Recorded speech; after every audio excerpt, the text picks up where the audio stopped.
closely for us. For more on this, I'm joined by Democratic Senator Alex Padilla of California. He's a member of several Senate committees, including Judiciary, Homeland Security, and Environment and Public Works. And before becoming a senator in January of this year, he served as California's Secretary of State, which is uniquely important as we deal with these voting issues in this country. Senator, good to see you. Thank you for joining us this morning. Good morning, Ali. Good to be back with you. Let's talk about this deal, this infrastructure deal. I've spoken to a couple of Democrats this morning who say too much of a compromise. Why are we even compromising on these things, given that they get watered down and then Republicans take credit for doing it? And 2 years from now, no one's going to remember that it was a bipartisan deal. Where do you stand on this?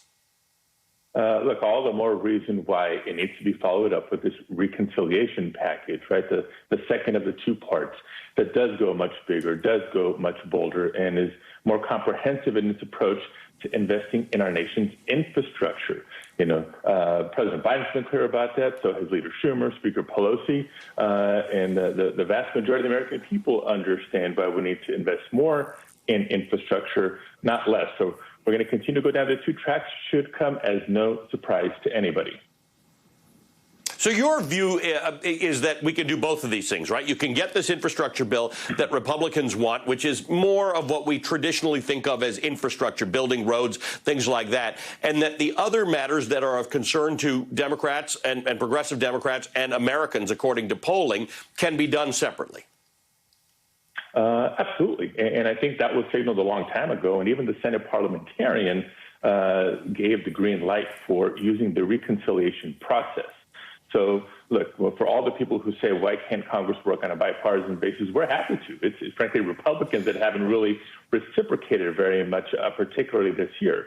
But if they're willing to say yes to some elements of the infrastructure package, that's fine. But we're not going to settle for only what Mitch McConnell and Senate Republicans are going to agree to. We know that the needs in infrastructure are much bigger, not just in transportation, by the way, in water systems, the electrical grid, broadband deployment, and yes, the care economy. Really tough for people to get back to work if you don't have somebody to be able to take care of your kids when they're not in school. So that's just sort of a bottom line, simple explanation that way too many families can obviously appreciate. And frankly, here's another element that I would love to see and working to include in the reconciliation package: immigration reform. Right? We've seen during the course of the pandemic how essential workers are critical to the economy, with more than 5 million undocumented immigrants working as government-recognized essential workers. They were essential long before the pandemic. They've been essential during the pandemic, and it's time that we treat them as such.